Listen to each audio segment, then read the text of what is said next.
C'est cette communauté graffiti, moi, que je trouve géniale. Où que je sois dans le monde, tu te fais très vite des potes qui ont en fait les mêmes envies que toi, les mêmes besoins que toi. On est tous différents des fois pour des choses comme ça dans la forme, mais dans le fond, on veut tous le même truc, on veut kiffer ensemble.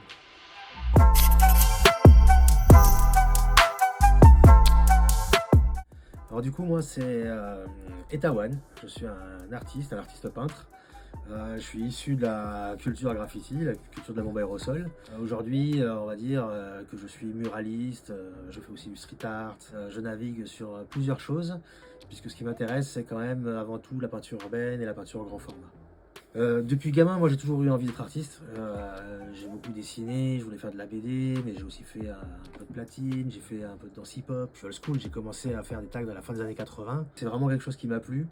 L'idée d'être un artiste qui ne sera pas enfermé dans un atelier, dans un studio, en train de peindre des choses. C'est moi qui bouge de spot en spot pour aller peindre, de mur en mur, pour trouver des endroits où taguer, etc. C'est un truc qui m'a assez plu. C'est ce qui m'a amené à finalement aujourd'hui faire du grand mur de plusieurs étages de haut, etc. quoi.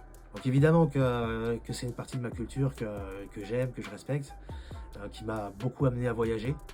Si on devait me demander de me présenter, je me présenterais plutôt comme aujourd'hui un artiste professionnel qui en a fait son métier, qui a organisé sa vie autour de ça, pour gagner sa vie, pour voyager et pour atteindre ses rêves. En fait, il y en a tellement que j'aurais pas de nom à citer. J'ai été inspiré autant que par des gens qui font partie de l'histoire du graffiti et du muralisme et du street art, que par mon pote avec qui je vais peindre le week-end et qui m'épate sur un truc. Ce qui m'a quand même révélé être sûr qu'un jour je ferai ça, c'est quand même ces deux œuvres, Style Wars et Wild Style, quoi. C'est vrai que c'est plutôt les gens qui voient mon travail qui des fois trouvent un fil rouge, une cohérence dans mon travail. Moi j'ai plutôt l'impression d'être assez hétéroclite, je me cherche toujours là-dedans. Dès que je vois un artiste qui fait un truc qui m'impressionne, j'ai tout de suite envie de rajouter une corde à mon arc dans ce que je vois. Et du coup je fais un peu de tout. Dans le graffiti pur et dur, dans le lettrage, j'aime bien faire de la 3D, du wild style, du flop. J'aime bien un peu savoir tout faire et pas être un spécialiste, un portraitiste ou voilà. C'est vrai que c'est un peu un truc qui me caractérise. Aujourd'hui, ça fait quand même pas mal d'années que je pratique. Donc des occasions de peindre sans autorisation, il y en a eu quand même pas mal. J'ai commencé évidemment par peindre partout où je pouvais, avec les potes, sur les spots les plus rigolos qu'on pouvait faire. J'ai eu quelques problèmes judiciaires et puis j'ai eu des travaux d'intérêt généraux à faire. J'ai été repéré par le festival Chalon dans la rue à Chalon-sur-Saône, qui m'a permis de faire mes travaux d'intérêt généraux en travaillant pour la ville. Et ça a été un déclic. C'est là où je me suis dit, mais en fait, si ce n'est pas les travaux d'intérêt généraux, ça veut dire qu'on m'aurait sûrement payé ou au moins donné des bombes et une autorisation pour faire une fresque. Et ça a été le déclic. C'est là où je me suis dit, mais en fait, essaye de faire des trucs un peu plus esthétiques. Il y a quelque chose à faire au-delà d'un jeu. Il y a quelque chose à faire là-dedans aussi pour pas aller à l'usine, pour pas avoir un travail de salarié et avoir un peu ce truc qui t'a toujours fait rêver de devenir artiste, quoi. Ce qui est cool dans le métier d'artiste, en fait, c'est qu'il n'y a pas de chemin. Donc, les peu de conseils que j'ai donnés à des potes plus jeunes que moi, en fait, ils les ont pas suivis et au final, ils ont mieux réussi que moi. Donc, je crois qu'il n'y a pas de conseils à donner. Il faut surtout se demander si c'est vraiment ça qu'on a envie de faire. En tout cas, ce qui est sûr, c'est que si c'est ça qu'on a envie de faire, il faut le faire à fond. Il faut faire ses choix, il faut y croire et puis après, advienne que pourra. Après, il y a eu d'autres choses. Il y a aussi le fait que j'aime beaucoup voyager. Donc, dès que j'ai commencé à avoir les premières occasions, j'ai commencé à bouger à l'étranger.